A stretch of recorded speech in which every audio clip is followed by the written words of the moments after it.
Welcome back. So how at risk are PBS and NPR, the Corporation for Public Broadcasting, which funds hundreds of member stations, currently receives about $445 million each year, costing the average citizen $1.35 annually. With only 52 Republicans in the Senate, any legislation to defund the CPB would likely be filibustered.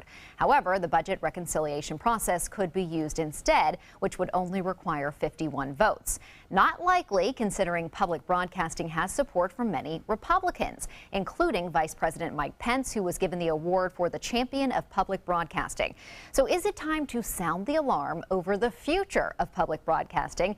Joining us for more on this topic is Rod Thompson, president of the Sarasota Republican Club, Steve Schwade, the Vice President of Digital Strategies for Crawford Johnson and Northcutt, and also works with local TV stations, and then Steve Sabato, ABC7's Director of Community Engagement. Gentlemen, thanks for joining us tonight. Good to be here.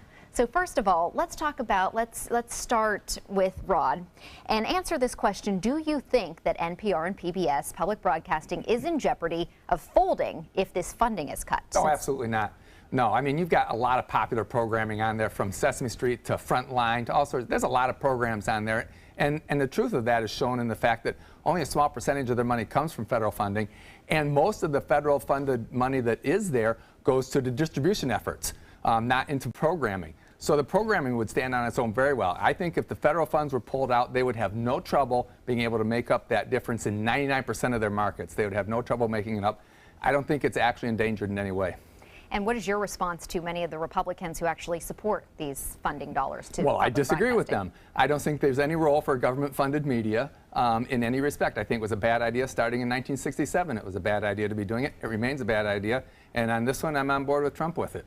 All right. Now, Steve, your response to that, you think it's a good use of our tax dollars? Well, we know it's a value because not everybody has cable or has satellite, especially the rural areas and a lot of the Trump voters. They're the ones who are going to be truly impacted.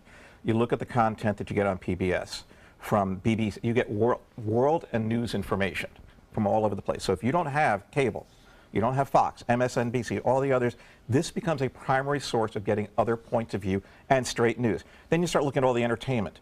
I was looking at the EDU schedule. They do local arts programming. That's going to go away. That's going to have an impact. And honestly, it's not going to be picked up by a local commercial TV station. There's content they create that's not going to exist.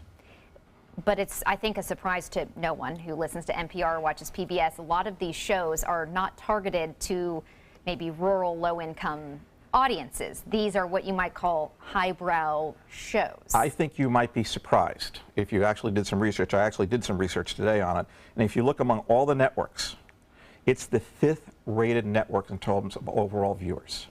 The 5th.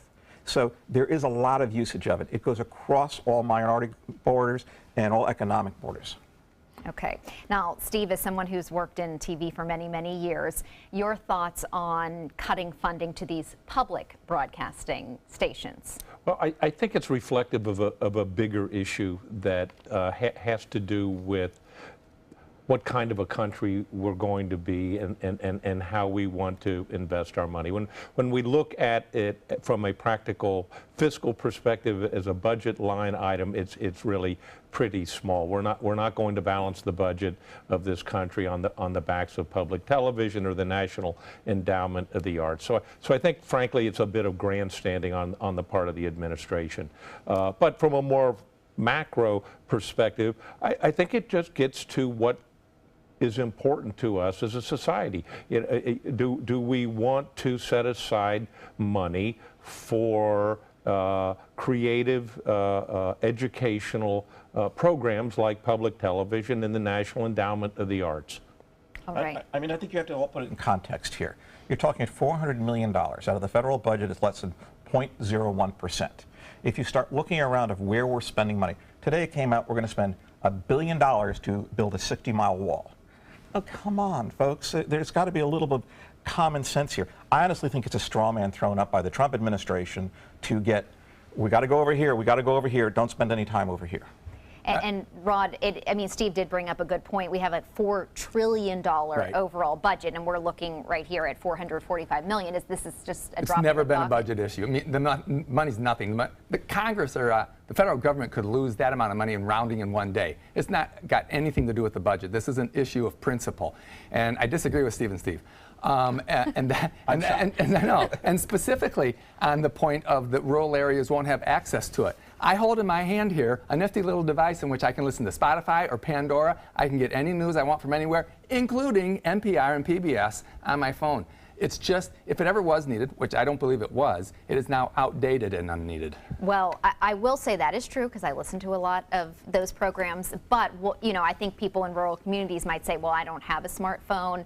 I don't subscribe to a service that would allow me to stream enough data to listen to all the shows and the podcasts that I want to listen to. Spotify is free.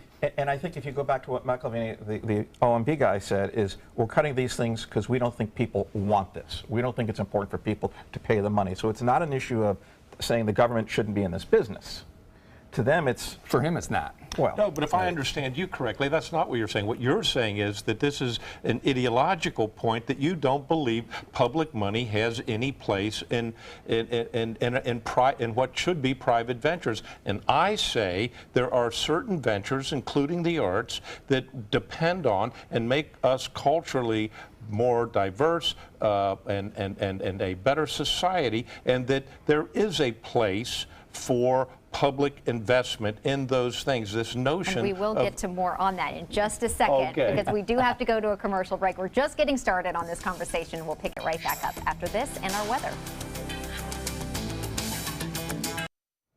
Welcome back. If you're just joining our lively discussion, we are discussing the future of PBS and NPR member stations across the country and right here on the Suncoast. Our guests tonight are Rod Thompson of the Sarasota Republican Club, Steve Schwade, a consultant for local TV stations at Crawford, Johnson, and Northcott, and Steve Sabato, ABC7's Director of Community Engagement. And unfortunately, we had to cut off Steve for just a second there to go to commercial. So, Steve, feel free to finish up the point you were making. Very kind of you, and not to belabor the point, but I think we are in agreement that this is an ideological debate that is going on in the country right now, having to do with whether or not there is a role, what government's role is in private business. And I think my only point is I'm old enough to remember a time when there was a moderate Republican leadership that was able to find ways to use philanthropy and to be a kinder but limited government, and it worries me that we're so hell-bent on ideology that we don't recognize the gray areas, and we're just fighting for the extremes at both ends of the political spectrum. So I don't really see this as a gray area. I see it as a black and white area. I think philanthropically, we're a mega house of a country philanthropically, and I think that NPR has been one of the great, or the Corporation for Public Broadcasting has been one of the great recipients of that. I just don't see how it is anything but antithetical to the founders who wrote the First Amendment that government should in any way be involved with the media. The government doesn't need to decide what type of entertainment. The government doesn't need to decide what sort of news we should be getting. The government should not in any way ever be involved with news coverage. That to me is just such a large red flag. I'm surprised that colleagues in the media cannot see that for the danger that it potentially presents. So what danger has it provided? I'll tell you what NPR does on a regular basis, because I listen to them when I can take it for a while. And what they do is they provide a big government solution perspective to every issue. On every topic, every story? And the ones I listen to. Okay. The ones I listen to. You know, I listen to NPR, and honestly, I get education from NPR. Whether it's the Terry Gross podcasts, the political coverage podcasts they had during the last couple of months, it gives me another view. I don't see a problem with the government helping an organization like this to provide more information. The government's not dictating the information. I guess it's like the government handles Voice of America. Sure. So that seems to be okay. Journalists have rightly, over many years, and you know, I was in newspapers for 25 years. We have followed the money is the mantra to finding good stories, to finding out what's driving stories. Often you find that with politicians, you find it with corporations. I see no reason why you would discharge that concept now because you are in favor of the type of programming Right, and that PBS I provides. do have a follow-up for Steve on that. NPR is not the only place doing good journalism. I mean, you know, there have been, of course, a lot of complaints about some of the journalism out there recently. Of course, that's out there, but there are some news outlets doing good journalism, and many of those are available over the air, especially since the digital conversion. If you are using an over-the-air signal on your TV, you can pick up, I've picked up some of the most obscure stations before I, you know, got my cable up and running when I moved. So in that way, it's not like you don't have any options. I mean, you can be watching us right now over the air for free. I could be watching you, I could be watching EDU, and I could be watching the art show. I could, as a local special they're doing on the arts. I don't think you guys are going to be doing that. I could be watching shows they're doing, local stuff they're doing on spring training. I don't think I'm seeing that other places. So I think you have to also look at what they do on a local level. I think we're kind of focused in on just the news, okay? That's the hook here. We're all going to look at the news. Well, they rebroadcast the BBC. Okay, they don't control that. I don't know what the problem is having a world view of what's going on someplace else. I start looking at the other content they do, the entertainment programming. It's not going to be picked up in a lot of other places. It's being created by the public broadcasting stations, primarily out of New York. Although there are a lot of people Boston. doing entertainment that aren't getting government funding, so. There certainly are. But And it's the not BBC gonna- is it's- another it's- government-funded, you know, media outlet. But look where some of the programming comes. It comes from London. Okay, it's coming from England, Downton Abbey. It's not going to be produced by a U.S. company. It's just not. You don't think Downton Abbey? Sesame Street is now first run on HBO. It's rerun on public broadcasting. So if it's a good program, it will be picked up by private companies. I'm going to agree with both of you on that note because I think you're right that the market demand, the good programming, good national network programming will survive because there's demand for it. But the other side of that coin is the localism and the consolidation of the broadcast industry has created fewer voices and less diversity in the marketplace. And one of those unique voices is local programming that frankly doesn't get the ratings and is not financially viable in the marketplace, but is representative of certain minority positions and representative of otherwise unprofitable parts of and voices in our community that would not have a voice were it not for public television. And I suppose what would your opinion then be on public access? Should a channel be allocated for on your guide for city and county television? Let me first answer the one, respond to the one on the arts and all, and whether those things will be covered or not. I wonder if local NPR affiliates and PBS affiliates weren't already filling that role, if somebody like ABC here might find that there was a niche for it in this community and would do it. And if it's so small and so tiny that even then, even in a culturally rich and wealthy community like Sarasota, that it still wouldn't work, then maybe it's just not supposed to be done. So it has to be mass market. That would not be mass market. Well, That's just You're a saying niche. if it doesn't hit a small niche, I think a small niche is not mass market. If you start looking at what's happened around the world, around the U.S. in the last couple of years, there's been tremendous consolidation. There are some markets that we work with where there's only one owner or two owners controlling 6 TV stations. So basically you have only 1 or 2 points of view. And they are strictly in it for the money. Trust me, they are going to make their money. They're not going to worry about anything else. They're not viewer focused. At least with PBS, I have some viewer-focused content. Okay, we're going to have to leave it there. We do have our final thoughts segment, so save up your best thoughts. And we'll take a quick break. When we return, we do have those final thoughts from our guests, plus what some of our viewers are saying about last night's topic, Florida's migrant workers. We'll be right back.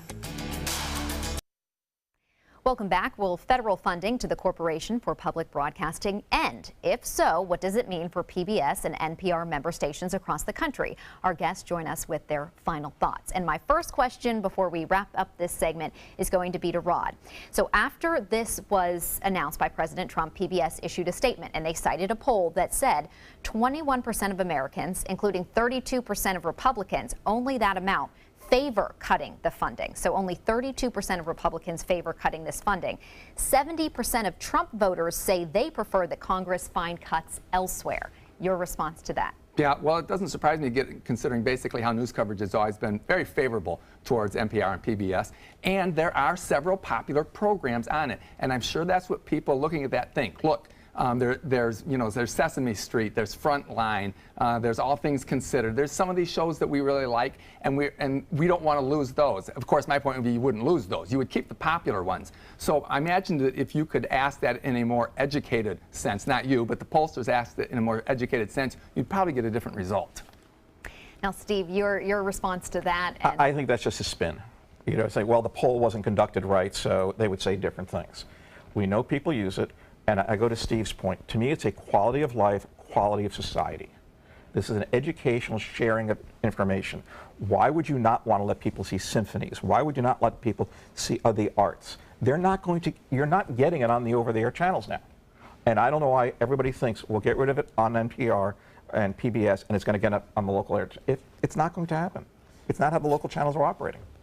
And Steve, we have 30 seconds, so you share your final 30 thoughts. seconds. Number one, I'm going to go out on a limb and say that public television's not going away. This will never make its way through Congress. Okay. Number two, as a person who spent his career in commercial broadcasting, there's plenty of room in public broadcasting for improvements. It irks me when they're begging for money and taking sponsorships that look strangely like commercials in the name of public broadcasting. So I think there's room for everyone to do a little bit better. All right. Well, gentlemen, thank you for joining us. And before we go, we do want to share what some of our viewers are saying about last night's topic, migrant workers in Florida. Florida's Department of Health estimates up to 200,000 migrants come to our state each year to work on farms and groves. Some do get work visas, but the majority are here illegally. They're essential to our agriculture economy, but now not many may be coming as before. It's being attributed in part to the harsh rhetoric from the Trump administration. So we asked what you think about migrant workers in the state of Florida. Bill Atkins writes, some of the hardest work I did as a young man was in the fields harvesting crops by hand. These workers are more than deserving of better pay and benefits. It's unlikely the spoiled, arrogant Americans who use migrants as an excuse for not having work would ever take these jobs themselves. B. Kyles writes, as a kid, I remember migrant workers being here during the farming season. However, they either returned to their home country or they moved to another country where warmer weather allowed farming when the U.S. was too cold. They did not stay here and become illegals. And Carlos Serrano writes, the problem is a temporary worker's visa for agricultural labor is extremely hard to come by. Do you really think they want to come over to a country where they can't speak the language and leave everything they know behind? So let us know what you think about tonight's topic, funding for public broadcasting. You can visit our Facebook page at facebook.com/news@7. You can watch this discussion and any of the past discussions. They are available on Apple TV, Amazon Fire, and on Roku. A big thanks to our guests for being here tonight. Rod Thompson is president of the Sarasota Republican Club. Steve Schwade is vice president of digital strategies for Crawford Johnson and Northcott. And Steve Sabato is ABC7's director of community engagement.